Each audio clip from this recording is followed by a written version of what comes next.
Okay. Yep. Hey guys, good afternoon or good morning, wherever you may be today. So my name is Caitlin Beard. I am the Director of Graduate Recruitment for the Graduate School at the University of Alabama. Today we are talking about life as a graduate student. And so this session is geared towards folks who are looking at applying to graduate school, or maybe you've possibly already started an application and you're just curious. But this session is really geared towards folks who have, are starting an application within the next few months or so. So if you are on this session and you have been admitted already and you're maybe even joining us, next week, you're welcome to attend and participate. But all of the questions that are submitted, if your questions are more geared towards admitted student type of things, we'll probably reserve those for the very end. And if we have time, we'll get to those because we really want to prioritize our applicants and things like that, because we do have other sessions that are just for admitted students, and we have very similar sessions for those. So again, if we have time and you are an admitted student who has a question, we can get to that at the end, hopefully. But if I am not answering or asking your question aloud on the panel, that is probably why. So with that, you are able to submit questions that you have in the Q&A feature at the bottom. You may have to hit more on your Zoom to submit those questions. You can only submit the questions in the Q&A feature. That just helps us keep up with questions. So if you request to unmute or if you raise your hand, unfortunately, we just have so many participants. I can't manage that by myself, guys. So with that, be sure to use that Q&A feature. I do have a few questions I'll ask our panelists just to get the conversation started, and then we'll ask those questions that you have submitted at the end. So please only submit your question once. I promise we will either answer it in the chat as we go or we'll answer it at the end. So with that, I will go ahead and let our awesome panelists introduce themselves. Again, name, hometown, where you went to undergrad or wherever, and then also your current program. Oh, and also your favorite ice cream flavor. It's a spin. So go ahead. All right, so I'll start. Can you hear me? All right, so I'm Isuru. I'm Isuru Silva from Sri Lanka. So I studied back in a university called University of Sri Javaradhanapura, most likely one of the longest name for a university. And then I studied microbiology over there. And then here I studied geology. That's a big different field. So yeah, we'll discuss more in the coming questions if we have like stuff like how you start from something and how you change for something else. Yeah, so Isuru from Sri Lanka, and now I'm in geology PhD. And I'm Presley Johnson, and I'm from Rowlett, Texas. And I went to Flagler College in St. Augustine, Florida, so very small liberal arts college for undergrad. And then I'm here at Alabama in the Interdisciplinary Studies PhD program, combining history and English, so you can combine any two different disciplines you're interested in. And I was here for the master's too, so I'm a PhD student. And favorite ice cream flavor, I love them all, but I'm gonna go today with cookies and cream. Hi, I'm Amy. I'm from Raleigh, North Carolina. I went to the University of North Carolina at Chapel Hill for undergrad, where I majored in psychology and environmental science, and I minored in neuroscience. And now I am in a psychology PhD program. And I think my favorite ice cream flavor is also cookies and cream. My name is Zoe, and I'm currently still in undergrad at Alabama. I'm going to be a senior this year, and then I'm doing the 4+1 program at Alabama for aerospace engineering. And I'm from Buffalo, New York as well. And then my favorite ice cream flavor would probably be chocolate chip cookie dough. I think I forgot my ice cream flavor. I didn't. Honestly, in Sri Lanka, we have a thing called fruit and nuts. It's not here, so you can't find it in Sri Lanka. It's a very unique flavor. Yeah, it's nothing like anything. And what's it called again? It's called fruit and nuts. It Fruit. has so many kind of tropical fruit flavor in ice cream. Okay, next time you go, I need you to bring a deep freezer back with that ice cream for us. If you could get on that. I'm sure we could expense it somehow. I'm just kidding for the record. This is being recorded. Totally kidding, guys. So we're going to get started on the panel. So our first question is, why did you decide to go to graduate school in general, not just UA, but graduate school in general? And we'll kind of keep the same pattern, panelists. But also, if you don't have anything to add, feel free to just be like ditto, and we can move on. So keep going. All right. So in my case, I was a big nerd since I'm a kid. Mhm. So I always want to be an astrobiologist. So it's like a scientist who study life in the universe. And I was like, well, I can't just study that without doing a PhD or like any advanced research. So since in my very young school days, I always wanted to be a scientist. So I realized the only way to reach my dream is to get a PhD first and then get into the research field. So that was my motivation to get into grad school. And I've always wanted to go to graduate school too. It just seemed like the most logical thing for me to do after undergrad. I've also wanted a PhD since I was a kid in seventh grade. And originally I wanted to be a museum curator and then be a professor. So as soon as I learned, it's like professors need PhDs, of course I'm doing this. And so it just seemed like a logical choice. And plus I love school and I can't imagine my life without school. So I'm actually the opposite, where I always thought grad school was, something the smartest of the smart do, and that felt like kind of unattainable. And I was like, oh, I don't really know what I'm going to do with my life. And then in undergrad, I started getting involved in a little bit of research, and I really loved the research process, and everything just like clicked. And like research makes sense. And I loved how like we asked questions and then we got to answer them, and then you got to like play a bit of a mad scientist. And so I was like, this is what I want to do with my life. And to do research, you go to grad school. And that's where I am now.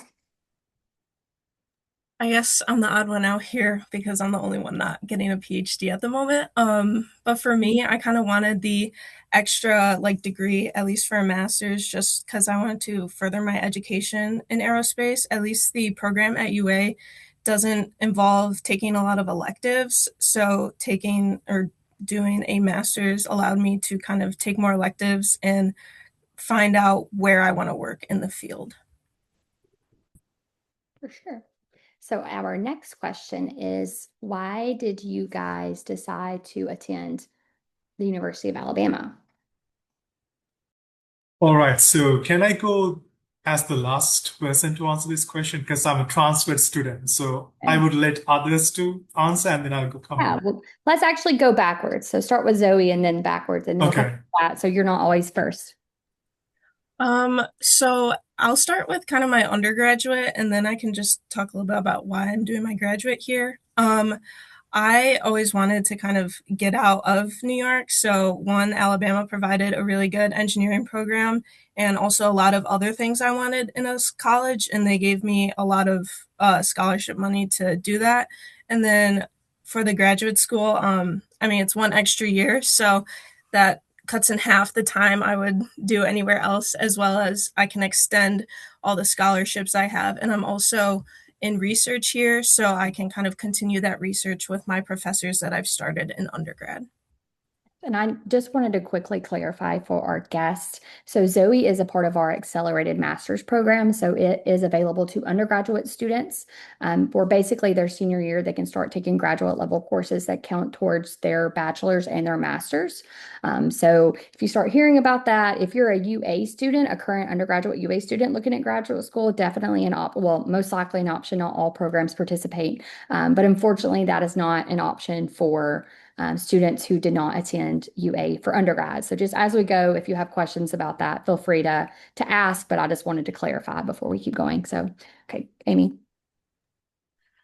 Yeah, so my decision to come here was actually really easy because it was for my mentor. I did a lot of browsing on like looking into faculty and departments during my application cycle, and I found my like this faculty member, and I like stalked him a little, and his research interests aligned so perfectly with what I want to research in the future. And then I reached out to him and I asked if we could meet before the application period just to like, see if like we might be a match. And then we talked and I was like, this is it. Like he's like such a role model and everything he does is so cool. And I think we would work really well together. And so that made my decision so easy. And I chose Alabama because of the Interdisciplinary Studies master's program. So, my junior and senior year of undergrad, I was deciding between do I want to go English or history? I had a public history background. And so I felt sort of torn between the majors, like which direction I would go to. And so, one of my undergrad professors was like, well, why don't you find a program that you could do both things? And I was like, oh my goodness, this is amazing. I don't have to choose yet. And so, there's a lot of interdisciplinary studies programs out there, but not the ones that I was particularly looking for. And Alabama was the most perfect option for me. It was in a place that I could see myself living, which was really important to me. And I was also able to combine English and history, and that was just the most exciting thing. And also, Caitlin did my tour, so Caitlin's also the reason why I'm here. I was about to add that. Yes, I was like, I owe it all to Caitlin, the website and Caitlin. All right, so back to me. So I was a transferred student to University of Alabama. So I was in another university and I was doing my research on astrobiology. So, and then my PI was like, hey, so in this university, we don't have the facilities for us to do the research we want to do.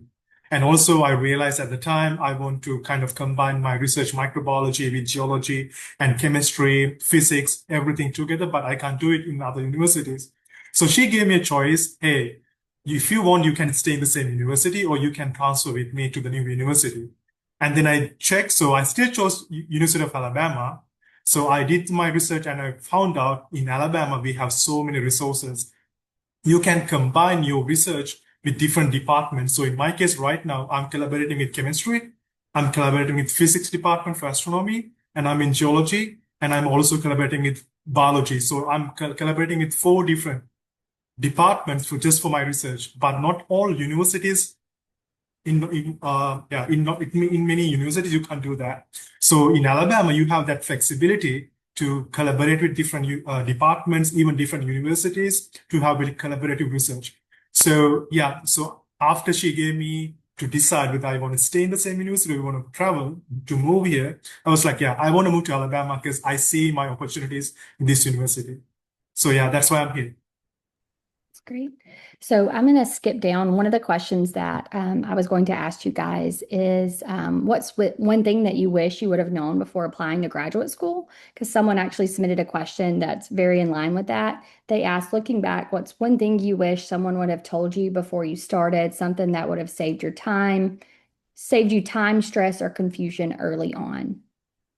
I think both maybe in the search process, but then also like transitioning into grad school too, if you kind of want to separate that or if you have a different answer. And then we'll start back. Actually, I'm going to let Presley start. So put her on the spot. I had a feeling you were going to do that. I think I have two answers for that. For the application, I would say have somebody close to you who's also in the career that you're interested in or a trusted professor read over your statement of purpose before you submit it. Because my original statement of purpose was like this flowery love letter to my professors and how like because I had all these amazing professors, now I want to be a professor. And I sent it to my advisor or to one of my undergrad advisors and like this is really sweet, but like this will not get you into graduate school. And so she erased basically everything. And she's like, your idea's good, but like everything else is terrible.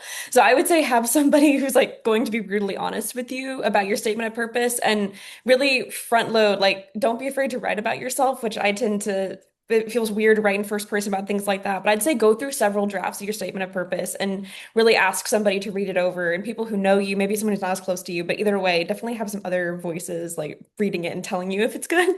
And then don't write a flowery love letter to the field that you want to go into that won't get you in. And in terms of something that surprised me in graduate school is I was so nervous and afraid of graduate school and I didn't expect it to be fun. And graduate school is actually so much fun. And I think when you're in the application process, when you first start out, you're just terrified. But like graduate school is a great place to make friends, to be involved in the community, to experience a new campus. So I would say also have fun in the process too. I guess I'll go next. I think something that I wish I knew is more about the application fees. It can get really expensive, especially if you're applying to a lot of schools, but a lot of schools, like here, have fee waivers. And a lot of schools offer them, you just have to ask. And I feel like that's such a financial stress is a burden that a lot of schools can support.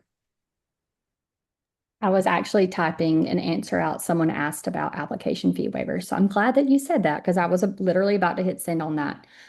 So, like Amy said, University of Alabama, we unfortunately don't offer free application or application waivers really outside of once a year. We typically host free application week in October each year. Every year the date changes. It's based off of a state campaign that they do at the undergraduate level. So I don't even know the date yet. I'm not withholding that information. I'm literally waiting on the official people to tell us. But as soon as we do know and we start, getting all of our ducks in a row, since you register for this Grad Connect, you're on our email list. So as soon as we know and we can share that information, we will be blasting you guys with emails and information. Also keep up with social media and things like that, because sometimes we'll actually put it on social media. Suru here will probably put it on his social media before we even send an email out. So we kind of soft launch it there. But as soon as we know, keep an eye out. It's usually, around the beginning to middle of October every year. And as long as you apply during that week and you meet the requirements, there are some like GPA requirements and things like that, we can waive your application fee. The great thing about that is that you can go ahead and start on your application now. For fall of 2027. You can go ahead and start now, and then once free application week starts and you receive that waiver code, you can put it in then. You don't have to wait to start your application then. You can go ahead and start getting your documents ready. And then you actually have, as long as you submit your application during free app week, all of those required documents, especially for those who need to take like an English test, if you need to take like a GRE or a GMAT, or like you're still working on your statement of purpose, you'll actually have until November 15th to get all of those required documents in. So don't think you have to have all of that done within that first week. And so we communicate that. We'll have several info sessions just about free app week where I answer all your questions. But keep an eye out around, the beginning of October for your emails and social media and things. That's around when we'll be announcing it. But keep an eye out there. So I'll go ahead and pass that on. Did you have anything else to add, Amy? You brought something up for me. I think another really good tip is to join a bunch of mailing lists in your field, in adjacent fields for like the schools you're interested in, because a lot of times you'll see people send out like materials that may help you a lot in your application cycle. I often see people sending out like offers to like read personal statements or stuff like that. So you might actually be able to find a lot of help just from checking your email. I guess also building on what Caitlin said, it's never too early to start, and also be aware of the deadlines. I remember I was sitting in class fall semester and I was like, oh, I should probably like start my graduate application since it's going to be due end of November. And those things like transcripts, for me, I needed 3 letters of recommendation. So those will take time, and you can submit before the letters of recommendation need to be submitted as well. You can submit your application, but just making sure that you're aware of the deadlines, whatever professors or whoever else you're asking for those letters are also aware, and then just getting your transcripts and whatever else you need sent in time. Just make sure to be aware of that. Okay, so I think most of you guys gave some of the good answers that I want to give, like free up week and stuff like that. But I think I have still one thing. Not one, maybe two. Let's say I heard there are some departments, they have fellowships, so where you can apply in your first or second year, something like that. I didn't know anything about that. And some of my colleagues, they have fellowship. I was like, how you know it? They were like, yeah, we found the information. So before you apply, maybe talk to some people, like let's say you want to apply here, find some grad student from this department that you want to apply, maybe from LinkedIn, maybe social media, and then talk to them and ask them like, hey, is there any fellowship or opportunities like that? And also get to know about the department culture, because some departments can be a little bit tough, some department can be a little relaxed. So you might be okay with either way, but you might have your own preferences. So I think it's always good to know some internal information about like how the professors are, whether the graduate students are friendly, whether you have the facilities in your department, the department that you're aiming at. So just try to reach out to the students, graduate students, maybe even faculty, before you apply. I think that's a really good thing that I learned from other colleagues. So with that, looking back on when you started transitioning into graduate school and school coursework and things, kind of how did you like plan to transition? How did you completely change that plan after your first 2 weeks? And kind of, what would you advise students on as they're, applying and thinking about transitioning into graduate level coursework? Is it me now again? All right. So for me, it was a big transition because I was a microbiology undergrad and now in geology. So for me, I knew that it's going to be a big transition. So what I did was I would start reading about geology like before I come to Alabama. So I did some online courses from Coursera just to build my background, start reading so many material and start reading research papers. But for your case, maybe it's different. But I know for sure, let's say a microbiology to microbiology, something, but still, the undergrad fields are very huge. They are like vast fields. But when you come to PhD, it's very narrow field.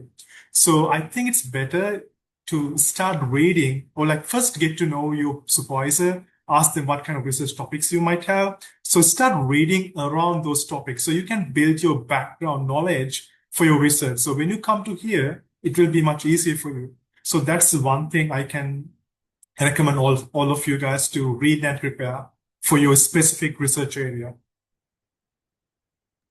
I have a more general life advice. One would also be if you have the chance to visit Tuscaloosa or wherever you're interested in applying to. I think that's really helpful, or at least try to research about the city as much as you can so you can see if you can imagine yourself there.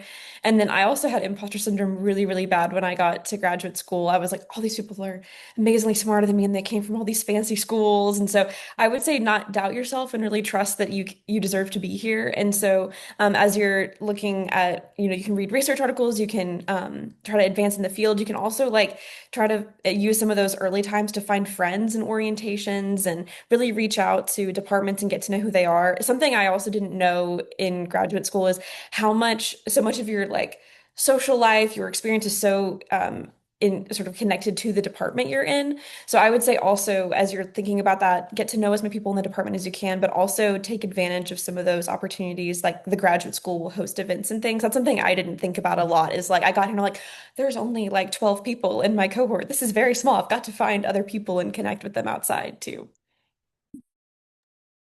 I have a general life one as well. And I think that once you get into grad school, decide where you go, moving early helps so much. So I moved here a month early. I signed my lease. I got all my furniture. I got my car serviced. I got my driver's license.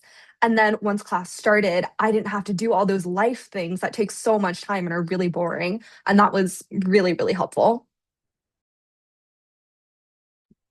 I also kind of have a general life one. I guess getting to know the campus. It is a huge campus, and sometimes the buildings just aren't like in a corresponding spot. At least like for me, the engineering buildings are all in one area, but I don't know how it is for like other disciplines. So I would say get to know the buildings kind of if you can do a walkthrough of like where your classes would be or where there's professor offices. A lot of professors are there like over the summer, over breaks, during the school year. So like if you are visiting and you can get a chance to talk to the professors, I would highly encourage that. For sure. So our next question, what do you guys do on campus? What are you involved in? Okay, for now, there's a lot.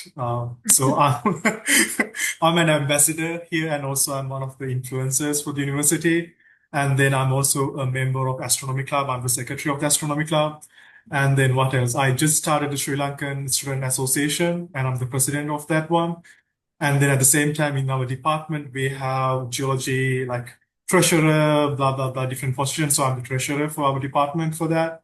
So I think that's a lot for now. So I'm not going to take any more things at the university. It's too much to handle. And then I guess I'm going next. I am a graduate ambassador, so I've been doing that since I first got here. So I love doing that. My list is not nearly as long as yours. And then I was for 1 year in the Graduate History Association. So a lot of your disciplines will have like graduate student run organizations that you can be a part of. So I was the education chair for that. And then I feel like I'm in other things, but your list is just like way cooler than mine. And I'm also involved in the local church as well. So a variety of different things. And then I'm also a teaching assistant. So I do have that responsibility in the history department. And I'm also an instructor of record. So most, and as you'll experience when you're applying, most oftentimes we're doing research, we're teaching, things like that too. That's part of our whole graduate school deal. I am also a part of our student government in the psychology department. I'm the area representative for my research area. I wasn't a teaching assistant last year, but I will be next year, which I'm really excited about. And then I'm also a part of UA Learning Partner, which is this really great program where we get paired with international students or like a family of international students or someone who recently moved to the US. And we kind of work with them and hang out with them and practice English. I definitely don't do as much. I'm a member of a co-ed engineering fraternity on campus. I joined my freshman year, so I've been a part of that for 3 years. I was vice president, and then I've also just been different chairs in the organization. I'm a member of the Aerospace Society here. It's the like American Institute for Aerospace. I was secretary last semester, or last year actually. And then I'm also a member of the Women Engineering Society on campus as well. So what do you guys do outside of class and campus? What do you do for fun? All right. So I think in the previous one, I didn't say that I'm also a member of the Cave Appreciation Club. So with that club, we go for caving like once every month. So that's so fun, so much fun.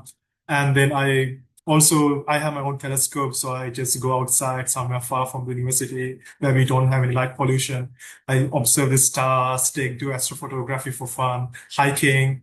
I think Alabama, if you just drive 1 or 2 hours away from here, there are so many nice places to do hiking. Not the best in the country, but still, it's really good. At least to get away from all these graduate student studies and everything. Yeah, so it's mostly outdoorsy stuff, and also I like music. So when I'm home, I play either violin, guitar, or my mandolin whenever I have free time. That's it. Wait, you play the mandolin? Yeah, I play mandolin. Great. Good to know. We're going to be our entertainment at our next event. That's awesome. I don't play any instruments, unfortunately. But I go to coffee with friends a lot. There's some fun coffee shops in Tuscaloosa, and that's one of the fastest way I was able to make friends, especially with other graduate students, is getting coffee after class or before class. Sometimes with your other like TA teams if you have friends in that. So coffee with friends, involved in my local church. Also, like hiking the river walk is a great area to just sometimes take your books, take your studies out there. One of the things I love to do is to leave campus quite a bit. There's some graduate students who I feel like they just basically live at campus. So I try any chance I get to, go to different coffee shops that are off campus, go to the river walk. There's also some really fun antique stores if anybody likes that's watching. So there's some fun shopping in Tuscaloosa. So you actually will find a surprising amount of things to do if you look for them. I also like to hike. I'm actually going camping this weekend at Oak Mountain, which I'm really excited about. There's some really great hiking and campgrounds and stuff like that all nearby, which is super fun. And then I guess inside the house, I like to play video games. I play a lot of video games, and it is a great way to unwind as a grad student. And I also really enjoy my crafts, like crocheting and stuff like that. And I hang out a lot with my cohort because a lot of us really love to craft, and we always have craft nights, and it's super fun. I like to go line dancing. That's like one of my main things I do in Tuscaloosa, which I actually learned when I was down there. Definitely not learning up here in New York. And then I do like to crochet. I do that a lot, like during my free time, as well as reading. And then I also like work 2 jobs, which isn't like something fun, but like that takes up a lot of my free time as well. Okay, so Suru is going to play the mandolin, and Zoe's going to teach us how to line dance, and Amy is going to teach us how to crochet, and Presley, You can coordinate it all. I'm gonna join Amy's craft group at this point. Right. I need the details. So fun. Okay, so our next question that I have for you guys is, I guess we'll go ahead and move kind of into the questions that were submitted in the Q&A. So, let's start with, how do you balance coursework with everything else, work, family life, all that, especially in the first semester when you're still figuring things out? All right, so my first semester here, it was a big shock for me because I'm an international student and I came here. And then there's a culture shock, academic shock, imposter syndrome, so many to deal with. So honestly, in my first semester, I didn't join to any clubs. I was just observing. This is me. I don't ask you to do it, but I was kind of trying to adjust to this new culture academically and culturally. So I was just observing what this university do, like what kind of clubs they have. So I was just attending to random events and to say what's the vibe, what kind of things they do.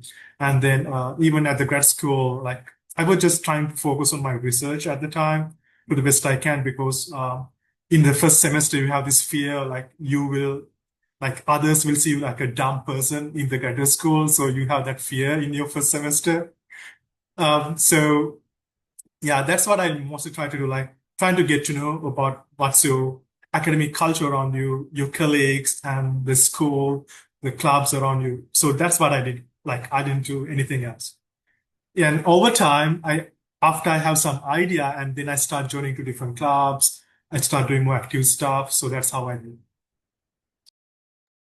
And for me, I made sure to prioritize my own academic coursework that first semester because it can be really overwhelming. The classes, if there's, especially in the history and the English department, they're only once a week and they're 2.5 hours. And so you've got a week to potentially read an entire book and write a paper about the book sometimes. And so you're like, how am I going to prioritize reading a 300 or 400 page book and also teaching at the same time? So really, I would say prioritize and utilize as much of your free time as you can to get your own coursework done first or your own research, whatever you have to do that's for your own academic experience, do that first. And then if you're a TA, I would prioritize that second. Obviously, the other part of the TA thing would be to talk to your professors, be very honest about your schedule, and ask them for advice on how to grade. I know when the history department, most of the students, the undergraduate students that I teach, write like handwritten exams. And so I was going through and trying to like correct every single sentence of their of all the exams. And I talked to one of the other graduate students and my professor, and they're like, don't do that. So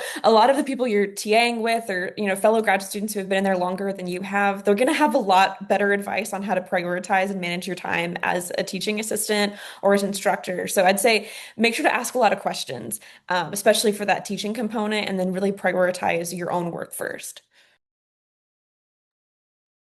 This might be a little unhinged, but do things on your own schedule for like a time that works and feels comfortable for you. Cause like it's not a 9 to 5 job, right? You don't have just 9 to 5. Like I'm a really big night owl. I don't do well in the mornings. And before I spent a lot of time in undergrad being like, I have to get up at 8, I have to get up at 9, and I have to do all my work in the morning because like that's what, like it feels like you're supposed to do. And then when I started grad school, I actually was like, actually, I feel like I focus best in the evenings and late at night, and that's what works best for me. And like, that's okay. And that has made my life significantly easier.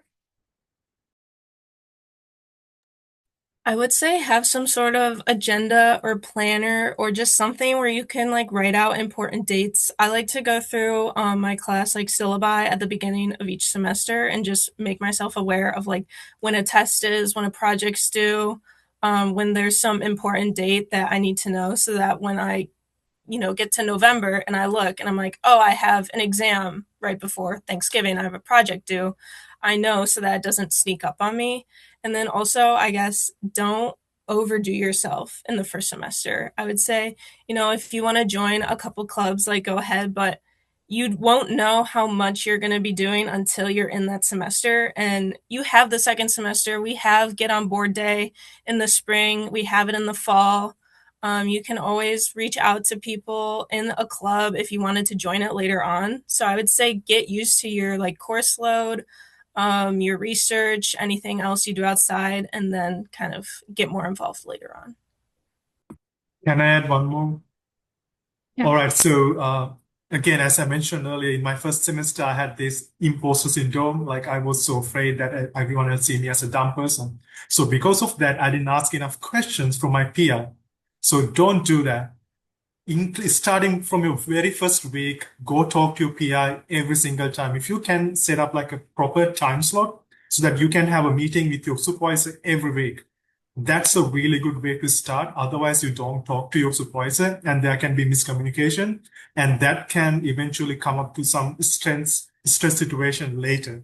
So it's really important for you to have better, good communication with your supervisor, starting from the very first week. For sure. That's a great question. So there's been a few people who have asked, so I'm kind of going to combine these. So Amy had talked about how you reached out to your advisor, before when you were looking. Some folks are just asking, well, first, is it required to do that before you apply? Did you do that? How did you do that? What's some advice? First, I just want to clarify that some programs absolutely require that. You have to, list your potential PI, like in your statement of purpose. Some programs, like they won't even review your application if the PI doesn't basically nominate you for review. So every program is different. As you guys have heard, there's only 4 students on this panel, all from different programs, which was intentional.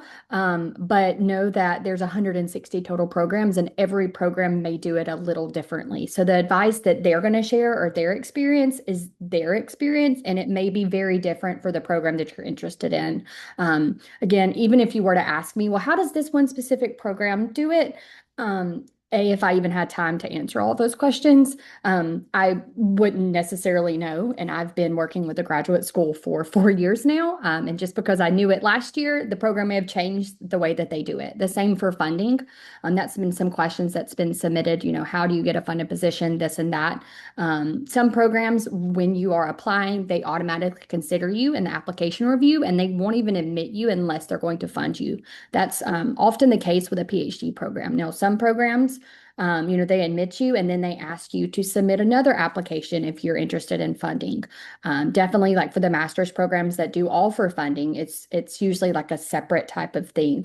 But again, every program is very different. And so I really encourage you, if you have those questions, looking at the website.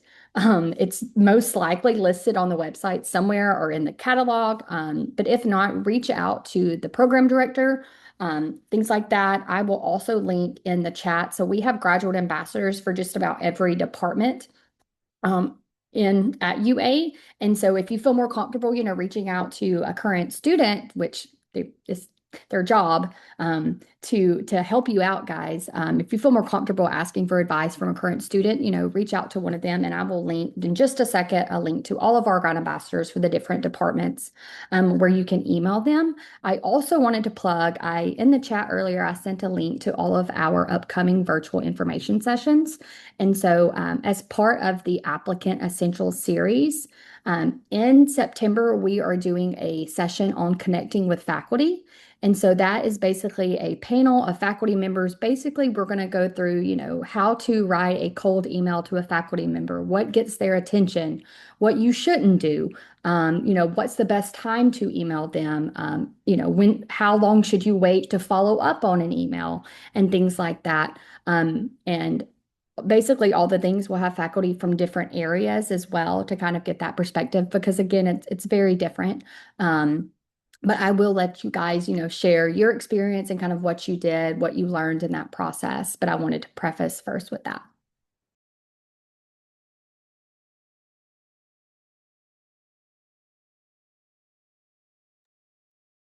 I guess I can start.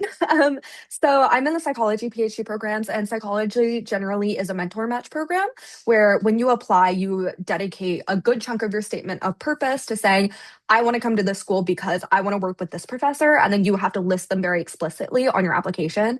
And so then once you're accepted, if it's basically under the condition that you are working directly with this person for the entirety of your PhD. And that is your faculty member. They will chair your dissertation and basically be responsible for your growth and development throughout the years. So I basically, what I did is I just browse websites and I found faculty members and I read everyone's bios and websites and like read all about their research interests. And then I compiled this giant list of all these people who align with what my research interests are. And then I sent some emails being like, hello, this is me. These are my research interests. I'm interested in applying for a PhD program this upcoming cycle. Would you be willing to meet to see, so I can learn more about your lab and your research and to see whether or not you might be interested in taking an applicant next year? Can I add something as well? All right, so I think I'm kind of similar to what Amy just said. When I did so I had my undergrad research project. So in my undergrad research, when I did all my writing, I kind of check, okay, what research papers I have like referenced most. So I was like, okay, it looks like there's one supervisor that I keep referencing all the time, and that's my current supervisor. So I was like, okay, which means my skills should be matched to this lab.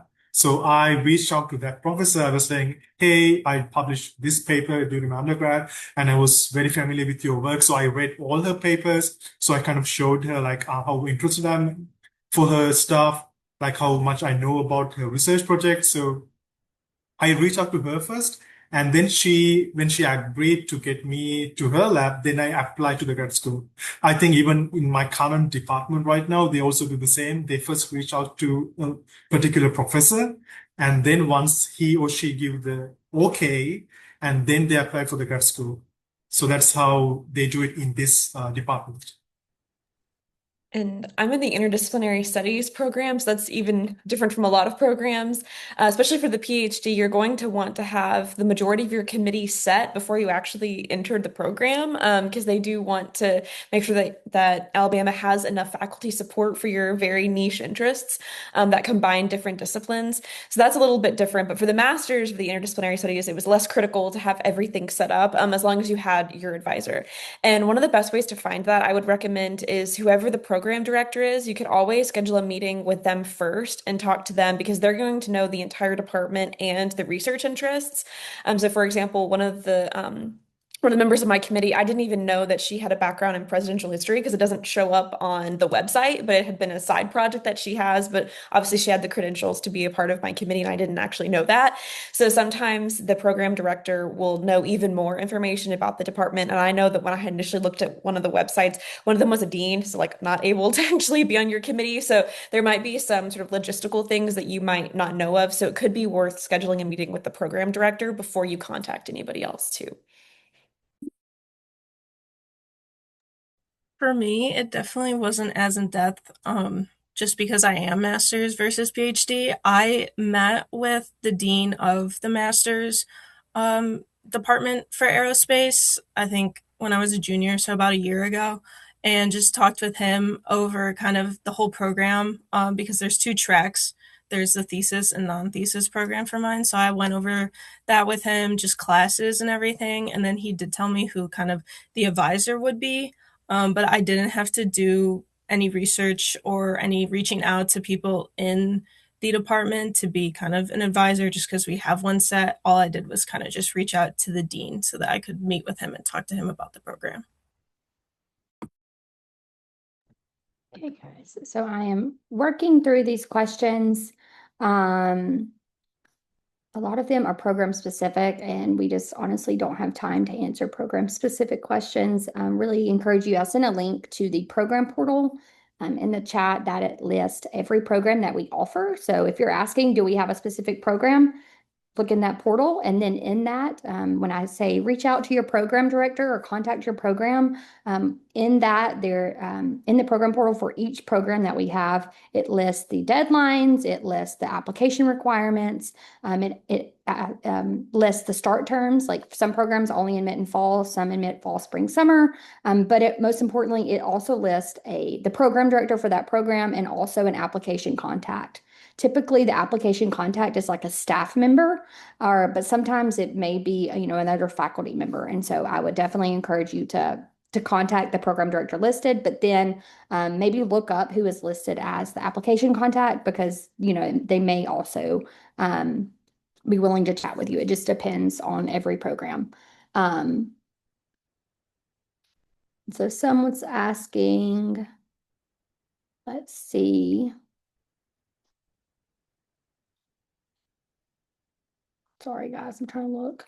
Can each of you kind of talk about, well, at least for those who are on like TA funding, talk about what the process was like? Was it with your admission? Was it after the fact? Kind of what did that look like?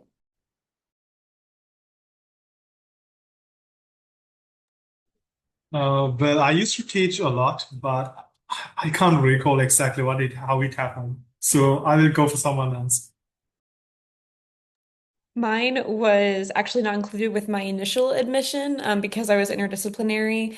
If you apply to the sort of overall branching program of interdisciplinary studies, oftentimes you have to rely on the individual departments that you're a part of for funding. So it worked out perfectly where a few months after I'd been admitted and was very committed to wanting to go, I was just waiting to hear back on information from funding that they actually had a funding line open. And so, but traditionally for history and English, you would hear back relatively soon. Mine was a little bit later because I'm in a unique program. So if you're in that interdisciplinary one, sometimes the funding lines might be a little bit more unique and you have to wait a little bit longer.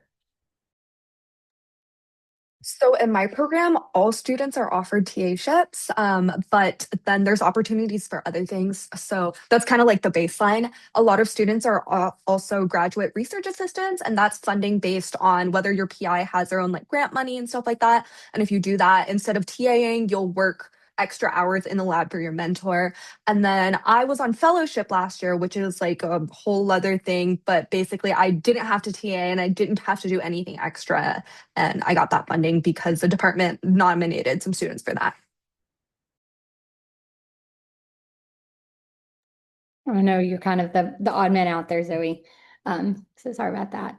So we are only have about 10 minutes left. So if you do have any more questions, go ahead and submit those now. I'll just go ahead and say that anything submitted after about 12:53, we probably won't have time to get to.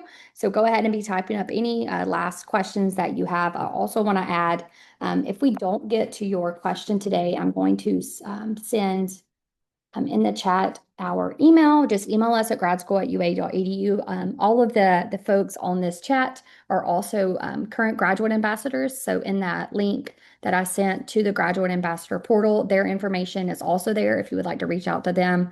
I'm sure they would be more than happy to chat with you. But definitely, I would encourage you to find a student who is in your specific program or department at least. Or, if you are from Texas and you want to chat with someone who's from Texas, that's Presley, or if you're, from India, we typically have ambassadors from all over the country, all over the world.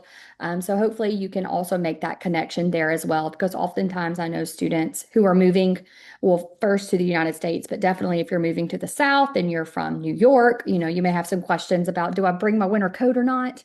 Things like that, and other cultural things that you may have questions about. So oftentimes I know students, they also want to, maybe see a familiar face or something like that. So definitely, check out our portal and reach out to those students. Yeah, and I just wanted to clarify too, I'm not sure if we really talked about, we're using some jargon with TA and RA.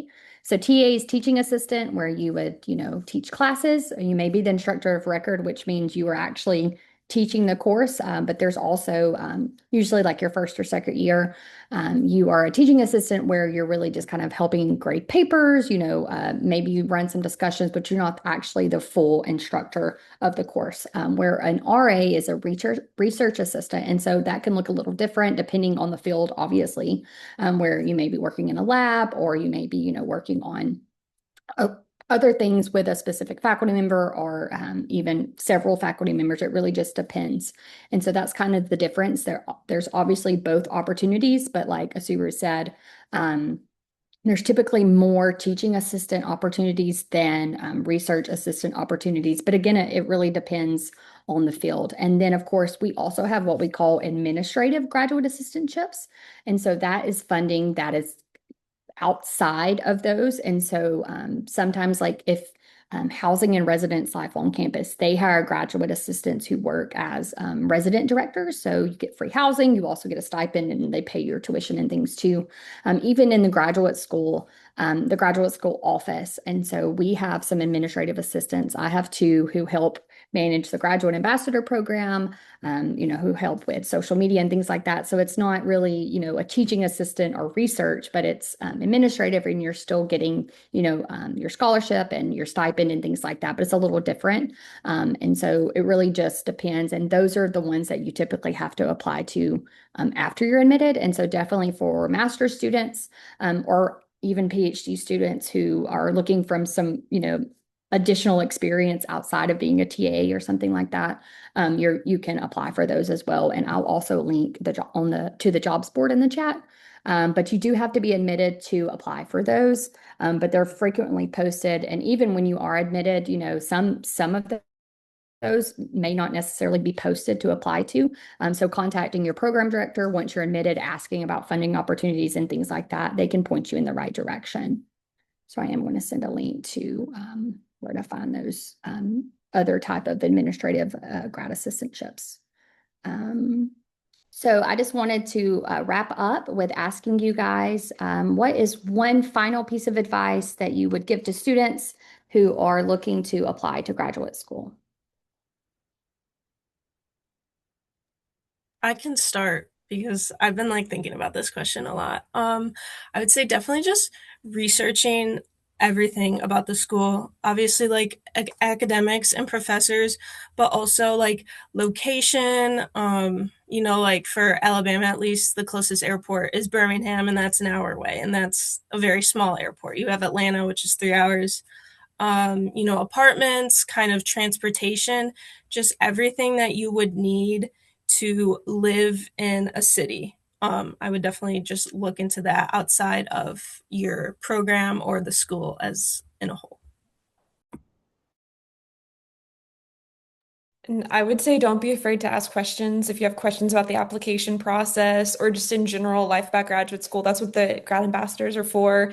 That's what the program directors are very familiar with those kinds of questions. I know when I had my application, I emailed Caitlin all the time to know when I was it says it's rolling. It still says no decision. So, maybe don't email as many times as I emailed Caitlin and Dr. Goodliff, but I would say don't be afraid to send some emails to ask for clarification. There's a lot of jargon, there's a lot of confusing things. So I would just say to don't be afraid to ask questions when you're in that process. I would say do a lot of soul searching and figure out what your personal career and kind of, I guess, long-term life goals are, because there are so many different types of programs, not just a master's and a PhD, but there's so many different types of programs, and each one is so different, and the skills you gain from each one are so hyper specific. And so really figure out what you want to do with your life, and then I think that will very clearly come across in your application more than you might realize. I think I can give an advice when you select a university or a program, just don't select only based on the academic as well. Because at the end of your PhD, you have to develop as a person as well.